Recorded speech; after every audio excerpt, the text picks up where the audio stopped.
الحمد لله رب العالمين حمدا يوافي نعمه ويكافئ مزيده.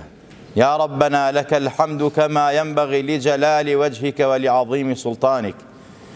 اللهم فصل وسلم وزد وبارك على سيدنا محمد وعلى آله وصحبه أجمعين.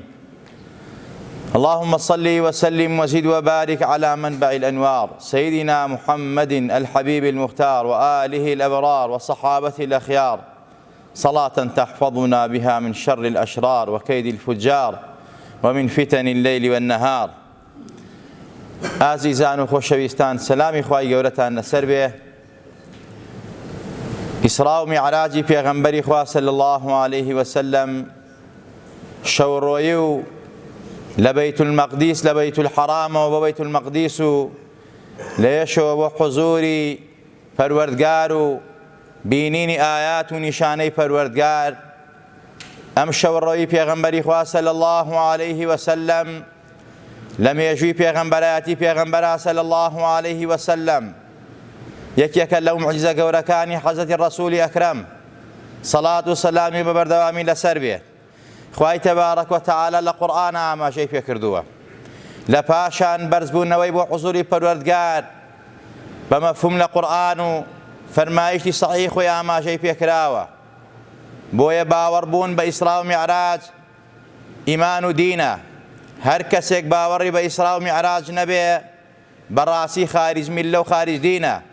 ئەبێ ئاگامان لە خۆمان بێ، چونکە نەسی قورئان ئاماژەی پێ کردووە. خوای تەبارەک وتەعالە فەرمێت لەبارەی شەوڕۆیی پێغەمبەری خوا صلی الله عليه وسلم: أعوذ بالله من الشيطان الرجيم سبحان الذي أسرى بعبده ليلا من المسجد الحرام إلى المسجد الأقصى الذي باركنا حوله لنريه من آياتنا إنه هو السميع البصير. سورة إسراء آية 1. خوای تەبارەک وتەعالە فەرمێت پاکی و بێگەردی بۆ ئەو پەروەردگارەی کە شەوڕۆیی بە عەبدەکەی خۆی کرد. ناوی پێغەمبەری بە عەبد ناوبردووە. عوبودیەت گەورەترین مەقامی پێغەمبەرە صلی الله عليه وسلم کە خوا بە عەبد ناوی بردووە. ئاماژەیە بەوەی کە ئیسرا و میعراجی پێغەمبەری خوا بە خەیاڵ و بە خەو نەبووە. خوا فەرمێت سوبحانە بۆ شتی سەرسوورهێنەر بەکاردێت. پاکی و بێگەردی بۆ ئەو خوایی کەوا شەوڕۆیی بە عەبدەکەی خۆی کردووە بجەسەدیه وەڕوحیه فی حاڵەتی اليەقیظە. پێغەمبەری خوا ئیسرا و میعراجی پێکراوە بە جەستە و بە ڕۆحی لە حاڵەتی بێداریە، نەک لە حاڵەتی خەو خەیاڵە. لە مەسجد الحەرامەوە کە مەککەی ئەمڕۆیە خوا بە مەسجد الحەرام ناوی بردووە، یعنی ئەو مزگەوتەی کە خاوەنی حورمەت و ڕێز و شەرەفە. کۆمەڵە تایبەتمەندی هەیە لە هیچ مزگەوتێک و لە هیچ ئەرزێکی خوا نییە. اینجا بۆ مەسجدی ئەقسا خوا بە دوور ناوی بردووە، چونکە بەڕاستی مەسافەی بینی بەیت الحەرام و بەیت المەقدیسی محتەلی داگیرکراو مەسافەیەکی زۆر دوور و درێژە. بۆیە خوا فەرمێت لە مەسجد الحەرامەوە بۆ مەسجد الئەقسا، یعنی ئەبعەد یعنی دوور. اینجا لە پاشان ئەم ئیسرا و میعراجەی پێغەمبەری خوا بۆ لنوریه من آیاتنا، بۆ ئەوەی پیشانی ئەم پێغەمبەرە نازدارەی بین، دڵنەوایی ئەم پێغەمبەرە بکەین، دڵی ئەم پێغەمبەرە خۆشکەین، کەوا ئێمە ڕێزت لێ ئەگرین، حورمەتی لای ئێمە هەیە، خۆشەویستی ئێمەی پەروەردگار، نیشانەکانی خۆمان، دەسەڵاتی خۆمان، ئەرز و ئاسمانی پێ نیشان بدەین، ئاەتەکانی خۆمان. ئەو خوای تەبارەک وتەعالە سەمیعە، بەصیرە، عەلیمە، زانایە.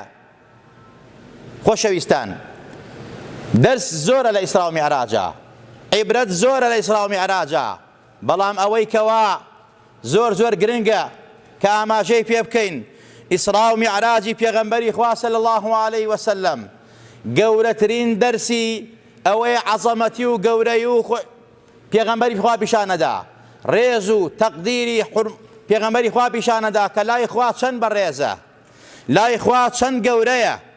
ئەبێ ئاگامان لەو نوقتە بێ ئەمە گەورەترین دەرسە لە ئیسرا و میعراجی پێغەمبەری خوا، چونکە ئیسرا و میعراجی پێغەمبەری خوا ئەم شەوڕۆیەکە بە پێغەمبەری خوا کرا لە کەیا بوو؟ لەو کات و ساتا بوو پێش ئەوەی هیجرەت بکە بۆ مەدینە. ئەم پێغەمبەرە نازدارە خۆی و یارە نازارەکانی لە سزا و عەزاب و ناڕەحەتیا بوون.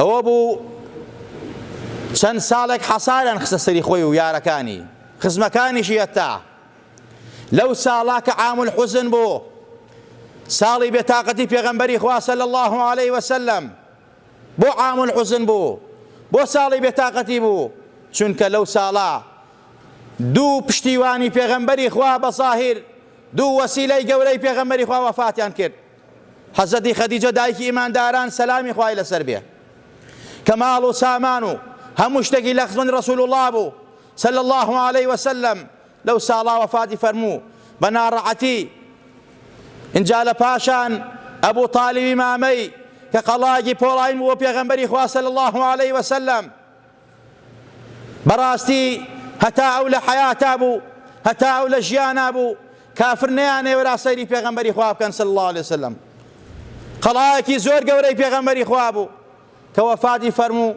بەڕاستی لەو ساڵا ئەم دوو خۆشەویستەی پێغەمبەری خوا وەفاتیان کرد پێغەمبەر زۆر ناڕەحەت بوو لە پاش ئەوەیش کەوا ئەچێتە تائیف خزمانی خۆی کە دعوەتیان کە بانگەوازی کردن بانگی کردن کە بێن بۆ سەر دینی ئیسلام لانە و شوێنێک مەعوایەک کە ئەم دینە و ئەم پەیامەی تیا بڵاو کاتەوە بەڵام لە جیاتی ڕێز و حورمەت لە جیاتی کەسایەتی و خزمایەتی ئەم پێغەمبەریان بەردباران کرد مناڵەوردکە و شێت و ئافرەتیان لێهاندان دایانە بەربەرد یانی پێغەمبەری خوایان خوێناوی کرد ئەوە بوو پێغەمبەری خوا صلی الله علیه وسلم دەشتی دا لەبەر تائیفی بەجێهێشت بەرەو مەکە گەڕایەوە بەدڵی شکایەوە پێغەمبەری نازدار صلی الله علیه وسلم فەرمووی اللهم أشكو ضعف قوتي وقيلة حيلتي وهواني على الناس يا أرحم الراحمين أنت رب المستضعفين وأنت ربي إلى من تكلني إلى بعيد يتجهمني أم إلى عدو ملكته أمري إن لم يكن غضب علي فلا أبالي ولكن عافيتك أوسع لي فاغفر لي أم دعاي كر پێغەمبەری خوا صلی الله عليه وسلم پاڕاوە لە پەروەردگار کە بەڕاستی بەس تۆم لێ عاجز نەبێ بەس تۆم لێ زوور نەبێ پەروەردگارە قوربانت بین یا رسول الله بەس تۆم لێ عاجز نەبێ پەروەردگارە ئیتر بەڕاستی من هەموو شتێک ئاسانە بەلای منەوە داوای سیحەت و عافیەتی لێ یەکەم داوای سەربەرزیت لێ یەکەم داوای عیزەتی لێ یەکەم إن العزة لله جميعا عزة هەمووی بۆ خوایە لای خوایە و خوای دا بە بەشەرەکان پێغەمبەری نازدار بەدڵی شکاوە بە ناڕەحەتیەوە ئەم دوعای کرد پاڕاوە لە پەروەردگاری اینجا لە پاشان لە پاش ئەم ڕووداوانە دڵتەنگی و ناڕەحەتی پێغەمبەری خوا صلی الله علیه وسلم خوا ناردی بە شوێن پێغەمبەرە صلی الله علیه وسلم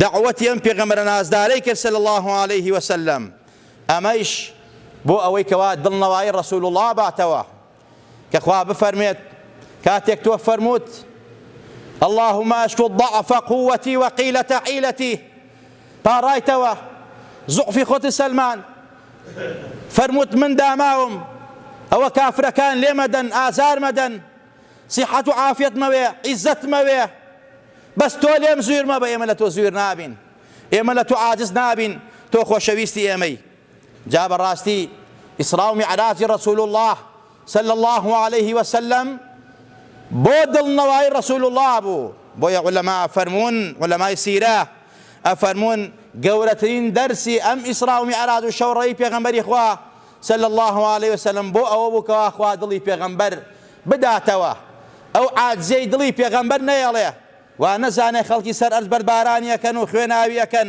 ئەهلی ئاسمانیش دەری یەکەن نەخێر ئەهلی ئەرز ئێوە بەرباران یەکەن ئێمە پێشوازی لێ یەکەین ئێمە گوڵباران یەکەین ئێمە معەتەر یەکەین ئێمە بۆن خۆشی یەکەین ئێمە ڕێزی لێ یەگرین ئەی بینە مەقام و مەکانێک کە هیچ مەخلوقێک پێ نەگەشت بێت نەک پێغەمبەران بە مەلایکە و فریشتە و مەخلوق و پێغەمبەرانەوە هیچ مەخلوقێ نەگا بۆ شوێنەکە پێغەمبەری خوا پێیەگا صلی الله عليه وسلم جا ئەم حادیسە گەورە ئەم ڕووداوە گەورە معجزەی پێغەمبەری خوا صلی الله عليه وسلم لإمام الشافعيان برسي قيل للشافعي أنه كان لعيسى عليه السلام إحياء الموتى ولم يكن ذلك لمحمد صلى الله عليه وسلم يو هرالان پیغمبرك ايما قوريه بإمام الشافعيان أي شافعي يو هرالان پیغمبرك ايما قوريه پێغەمبەرێکی ئولوالعەزمە، گەورەی پێغەمبەرانە، سەیدی مەخلوقاتە. ئەی کوا زیندووکردنەوەی مردوو کاتێک حەزرەتی عیسا مردووی زیندووە کردەوە، پێغەمبەرەکەیەوە کەی مردووی زیندوو کردێتەوە؟ ئیمامی شافعی فەرمووی بە نەرمونیانیەوە، فەرمووی بەڵێ ڕاستە، حەزرەتی عیسا مردووی زیندوو کردەوە بە ئەمری پەروەردگار و ئیجازەی پەروەردگار. كان للمصطفى صلى الله عليه وسلم إحياء الجزع وبكاؤه. پێغەمبەر خوا دەسەڵاتی پێدا بوو نەک مردوو زیندوو کاتەوە، دار و بەردی زیندوو ئەکردەوە، ئەگریان و شایەتمانە بە شانی پێغەمبەری خوا هێنا.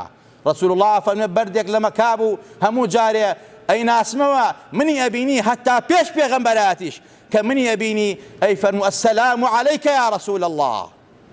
اینجا حەدیثی صحیحە ئەو کاتێک کە پێغەمبەری خوا مینبەری بۆ دروست کرا، لەسەر مینبەر چووە سەر مینبەر وتاردا، بەڵام پێش ئەوەی کە لەسەر مینبەر وتار بدا پێغەمبەری نازدار لەسەر کۆتەکە دارێک وتاری ئەدا کە چووە سەر مینبەرەکە کۆتەکە دارەکە دەستی کرد بە گریان بە زبانی حاڵی خۆی. پێغەمبەری خوا صلی الله عليه وسلم ڕۆژت باوەشی پیا کرد، ئەو سانیشتەوە ئەویش وعدی پێدا کە لە بەهەشتا ڕەفیقی پێغەمبەر بێ. ئەو سادارەکە کەوتە ئیسراحەت و لە گریان و هاوار کەوت. ئیمامی شافعی فەرمووی پێغەمبەری ئێمە نەک مردوو زیندوو کاتەوە، دار و بەردێکی بێڕۆح ڕۆحی کرد بە بەریا بە ئیزنی پەروەردگار، گریان بۆ ڕەسوول الله شایەتمانن بە شانیا هێنا. اینجا فەرمووی ئەی شافعی حەزرەتی موسا بەڕاستی بەحری شەق کرد، بەناو بەحرا خۆی و ئومەتەکەی ڕۆشتن. ئەی پێغەمبەری خوا صلی الله عليه وسلم چی شەق کرد؟ فەرمووی کانە للمصطفى شەق القەمەری. پێغەمبەری خوا مانگی شەق کرد بە ئاماژەیەک مان کەوتە دوو بەشەوە کە ئەم ڕۆژ عیلمی ئەمڕۆی سەلماندوێتی لەو تاریخا مانگ شەق بووە. ئەمە موعجزەی پێغەمبەری خوا صلی الله عليه وسلم. اینجا فەرمووی حەزرەتی موسا بەڕاستی ئاوی لە بەرد هێنایە دەرەوە بە ئیزنی پەروەردگار، بەردێکی ڕق و تەق. ئەی پێغەمبەری خوا چی کردووە؟ فەرمی کانە للمصطفى نەبع الماء من بین ئەصابعه.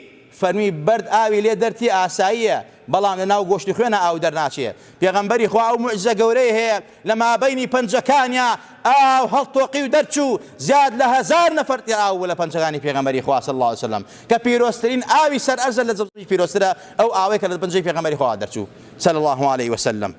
ئەمە موعجزەیە و ئەمە گەورەیە کە خوا ئەوەی بە پێغەمبەری داوە بە هیچ پێغەمبەرێکی نەداوە. فەرمووی کانە لسولەیمان عليه السلام تسخیر الرياح. خوا بای مسەخەر کرده بوو بۆ پێغەمبەری خوا صلی الله عليه بۆ حەزرەتی سولەیمان. ئەی بۆ پێغەمبەری خوا چی دانابوو؟ فەرمووی کانە للمصطفى رحلة الإسراء والمعراج بالبراق. خوای تبارك وتعالى ئیسرا و میعراجی بە پێغەمبەری نازداری خۆی کرد لە ماوەیەکی زۆر کەمە. سبحان الذي أسرى بعبده ليلا دەکیرەیە یعنی لە کەمێکی شەوە خوا ئەم شەو ڕێی بە پێغەمبەری خوا کرد. ئەو مەسافە دوورەی بینی مەککە و بینی بەیت المەقدیسی محتەل و ئەنجا لێو بە ئاسمانەکان و ئەو هەموو گفتوگۆ و بینینی ئەو هەموو شتە لە مەسافەی کەمە.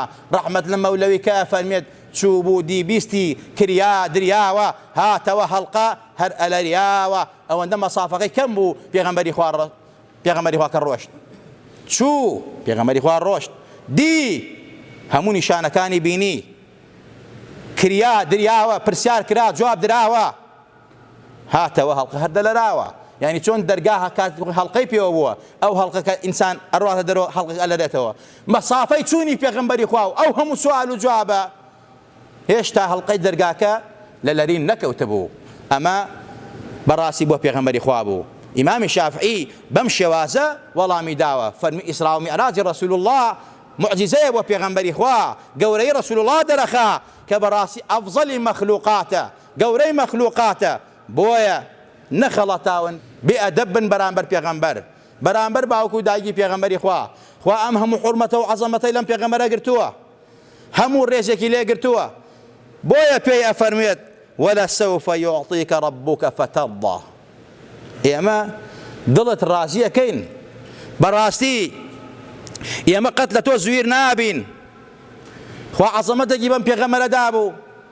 جبریل عەلەیهی السەلام حەزرەتی جبرائیل بەڕاستی ڕەشۆی وڵاخی بۆ هیچ پێغەمبەرێک نەگرت، بوراقی بۆ هیچ پێغەمبەری ئامادە نەکرد، بەڵام ڕەشۆی بوراقی بۆ پێغەمبەر گرت.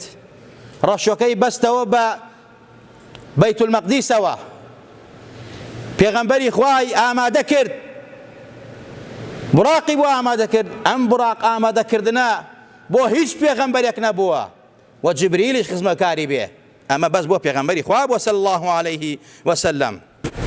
پێغەمبەری خوا صلی الله عليه وسلم خوای تەبارەک وتعالی پێیە فەرمێت ئێمە بەڕاستی تۆ ڕازی ئەکەین لەبارەی خۆتەوە، لەبارەی ئومەتەکەتەوە، لەبارەی ئەوەی کە تۆ دڵت بۆی بچێ و حەزی لێ بکەی. وەلەسەوفە یوعطیکە ڕەبوکە فتەرضا. ئەمە فەرمایشتی پەروەردگارە بۆ پێغەمبەری نازدارمان سەڵات و سەلامی لەسەر بێ. بۆیە خوای تەبارەک وتعالی لە ئاستێکا باسی ئەو پێغەمبەرە ئەکات، ئەفەرمێت إن شانئك هو الأبتر إن الذين يؤذون الله ورسوله لعنهم الله في الدنيا والآخرة وأعد لهم عذابا مهينا. أما قوري رسول الله مولوي لحديث قدسية كأما جاب حديث قدسية لباري بيغمبري خوا وندر ريزي لو بيغمبر قرتوه أبي مسلمان آوابن برامبري باوكو دايكي فلو مقامي باوكو دايكي بيغمبري برس كدتوا لبر بيغمبر فيه يقول جل وعلا إني حرمت النار على صلب أنزلك بطن حملك حجر كفلك فما بقى لك. مولوية فرميت خواهي تبارك وتعالى فرميت أي رسول أكرم تو نخو شويستي أو أنت بريزي أو أنت حرمتي هيا أو بشتي توي هالقرتوا أو سكي توي هالقرتوا أو كوشي تو لباوش قرتوا براسي حرام مكردوا أقل سري شيت أبي يا رسول الله فما بقى لك ولا سوف يعطيك ربك فترضى. أما رسول الله أما بيغمبر صلى الله عليه وسلم جاء إسراء ومعراج بيغمبر إخوة قوري أو بيغمبر نازار درخا جابوه هر کس بناو دینه یا بی دین بی إهانة بيغمبر إخوة بك قصوا بيغمبر إخوة بله قصوا باوكو داجي بيغمبر إخوة بله أو ملعونة نفرت لكراوة بالنص قرآن إن الذين يؤذون الله ورسوله أو أنا أعزائي إخوة بيغمبر أدن أو أنا ملعونا إخوة نفرت يعني كان الدنيا إن جاء لقيامة عذابك تندو تيجو إهانة كريب وآمادة كردون كسوك الرسول عنك. أبو بكر باقلاني كابرات خزمتي فرمي باوكو داجي بيغمبر إخوة رأتي برامبري أظن كافرة لجهنم معه فرمي إنك ملعون تو ملعوني تو ملعوني وتي شون ملعون وتي لبر أوي إخوة فرمي أوي آزاري إخوة بيغمبر إخوة بدا ملعونة چه آزار لو آزار قورته تو بيغمبر إخوة بلا كرة كافر بلا باوكي يا دايكي لجهنم معه نعوذ بالله. يعني بيغمبر إخوة أو أن حرمة الرزينية لا يبرودگار تكاو شفاعة باوكو دايكي بكا. أبو طالب كما ميبو خزمتك بيغمبر إخوة صلى الله عليه وسلم بيغمبر إخوة فمن لنا رعتين عذاب جهنم يشتغل دنيا لنا عذاب جهنم هنا مسوكتين عذاب جهنم إخوة باوكو دايكي بيغمبر إخوة لسردمي بيغمبر عندما بنتا إيمان بيغمبر نينو وكافري بمرن لبيش وفاتي بيغمبر إخوة وفاتي أنفرمو لبيش بيغمبر إخوة وفاتي أنفرمو بو علماء زانا من أهل فترة خوابا وقوريا زافرميت من عذاب أهل فترة نادم كابراي وهابي الله نخير باوكي بيغمبر لجهنم معه دايكي بيغمبر لجهنم معه خواه فرمي وما كنا معذبين حتى نبعث رسولا عذابي هيج قال يك نادين نكباوكو دايكي بيغمبر إخوة تا إنزاري نكين تا بيغمبري بغنا نيرين أي باوكو دايكي بيغمبر إخوة لسردم عصر ظروف يكابون سردمي نار عتيبو بيغمبر نبو أواني لو كاتاشيان خوا محاسبة أنا كان نكوان أويش كلا أوانا مرد أهلي محاسبني أهلي فترته خوا عافويا أنا كات شنك أما لعدلي خوا ودورة عذابي كسي بدأ إنزاري شينكات نابت بوي علماء فن خوا وما كنا معذبين حتى نبعث رسول الله هر كسي يكتوزي عقل شيري هبه كسيرجي إسراء ومعراج كا بيغمبري خوا خاني أهم الريزة به خاني أهم حرمة به خاني أهم دصلات به شون أي الله باوكو دايكي لجهنم أبيت ما مي كخزمتك بيكر آماجن بيكر لجهنم ينا دروا أي شون باوكو دايكي نانا تدروا أما العقل منطقة ودورة بويا الرحمة لمولوية فرمت خصوص والدين ماجدين أو أصلين نجيب ناجيين أو عقيدة بي على التحقيق نجاة يان بوغا بمسي طريقة أو النقايت الآن دعوة بون لوقتها لفترة ثاني بون لسدين إبراهيم بوون لەسەر تەوحید بێ تەردید مقیم، سالی ئیحیای حەق مەرحەمەتی کرد، زندگ بوونەوە ئیمانیان ئاورد. ئەم گوزاریشە مانعی چییە؟ ئەقڵەن و شەرعەن ممتەنیع نییە. علەما و زانایانی ئێمە ئاوا بە ئەدەب بوون بەرامبەر ڕەسوولی ئەکرەم صلی الله عليه وسلم. وەک هەندێکی ئەم سەردەمە خەواریج ئاسا بێحورمەت و بێئەدەب و ئەمانە نەبوون بەرامبەر پێغەمبەری خوا و ئال و بەیتی پێغەمبەری خوا و ئەصحابی نازاری پێغەمبەری خوا صلی الله عليه وسلم. جامە دەرسێکە لە دەرسەکانی ئیسلام و میعراج. ئینشاءالله لە جومەکانی ترا ئاماشە بە دەرسەگرنگەکانی تری ئیسلام و میعراجەکەین کە ئەم دەرسە زۆرم پێ باش بوو باسکەم لەبەر خاتری ئەوەی بزانین ئێمە وەکو تەسکیرێک وەک بیرخستنەوەیەک کە پێغەمبەرەکەمان زۆر عەزیمە، زۆر گەورەیە، خوا زۆر ڕێزی لێگرتووە. ئەبێ سوپاسی خوا بکەین کە ئومەتیان پێغەمبەر نازارین. خوا لە هەموو لایەکمان خۆش بێ، خوا لە هەموو لایەکمان ڕازی بێ، خوا عاقیبەتمان بە خێر بگێڕێ، خوا لە گوناه و تاوانی خۆمان و باوکو دایکمان خۆش بێ. یا ڕەبی خوایە گیان لە خۆمان و باوکو دایکمان ڕازی بی. یا ڕەبی خوایە گیان لە فکری عەلمانی و وەهابی و خەواریج و ڕافیزە و هەموو ئەو فکرە پیسانەی کەوا دژ بە ئیسلام و مسلمانان خوا بمان پارێزی. یا ڕەبی خوا لە ڕێبازی ڕاستەقینەی پێغەمبەر و سەحابە و شەقامی ڕاستی ئیسلام لامان نەدەی. یا ڕەبی خوا دڵمان پڕ لە نووری خۆت و پێغەمبەرەکەت کەی بە ئیمان و محەبەتی خۆت و پێغەمبەر و صلی الله عليه وسلم ئال و بەیت و ئەصحابی پێغەمبەرەوە بژین ببنین زیندوو بینەوە. یا ڕەبی خوا لەوە وەبا و نەخۆشی و ناڕەعەتی و کوفر و شرکی و تاوان و فیسق و فیجور پارێزاومان کەی، وڵاتمان پارێزاو کەی، وڵاتمان لە هەموو شەڕ و ئاشوبێ پارێزاو کەی، پەروەردگارە لێت ئەپاڕێنەوە، وڵاتمان پڕ لە خێر و بەرەکەت کەی، بارانی بەڕەعەت بژێنی بەسەر وڵاتمانە، کانی و کارێزمان بۆ بتەقێنی، هەرزانی فەرەی بخەیتە وڵاتمانەوە، وڵاتمان لە ئاشوب و شەڕ لادەی. یا ڕەبی خوا ئێمەش و تەواوی مسلمانان لەو شەڕە نەگریسە پیسەی کەوا لە بەینی کافرە زلهێزەکانە هەیە، خوا ئێمەی لێ پارێزاو کەی، خوا مسلمانان لێ پارێزاو کەی. یا ڕەبی خوا لە دەپاڕێنەوە بە ئیمانمان ژێنە، بە ئیمانمان بنە، بە ئیمان و زیندومان کەرەوە. یا ڕەبی خوا بەزەی بە کەسانی دامایی ناو گۆڕ و بەرزەخمان نابێتەوە، پێغەمبەر مناسینەوە، بانگمان بکە، دەرمان نەکە، تکا و شەفاعەتمان بۆ بکە، لەسەر حەوزی کەوسەر وەک بەرقمان پەڕێنێتەوە. پەروەردگارە لەسەر حەوزی کەوسەر و چیمەنەکانی باش بانگمان بکە، بە دەستی مبارەی خۆی ئاوی کەوسەرمان باتێ. یا ڕەبی خوایە گیان شیفای نەخۆشەکانمان بە، شیفای نەخۆشی خەستەخانەکانمان بە، ئەوانەی منداڵن منداڵی ساڵحیان بەرێ، ئەوانەی هەیان و ساڵێنی خوا بۆیان ساڵەکەی، خوایە مناڵی مولایەکمان ساڵەکەی. یا ڕەبی خوایە کوردستانمان ئاوەدان کەی، یا ڕەبی خوایە پڕ لە ئەمن و ئەمانی کەی، یا ڕەبی خوایە ئەوەی دۆستمانە دۆستی بی، ئەوەی دوژمنمانە ئەگەر شیاوی دایەتە خوای دادی، ئەگەر شیاوی دایەت نییە دوژمنی دین و خاک و وڵات و نیشتیمان و دژمنی ئەخلاقمانە، دژمنی ئەم گەل و میلەتەیە، نان بڕ و قوت بڕی میلەتە. یا ڕەبی خوایە گیان مادەم شیاوی دایەت نەخوایە عالیەها سافیلەها تەفروت و ناکەیت لە کۆڵمانی کەیتەوە، حاکمی عادل و دادپەروەرمان بۆ بنێرە. ئامین ئامین. أقول قولي هذا وأستغفر الله لي ولكم ولسائر المسلمين.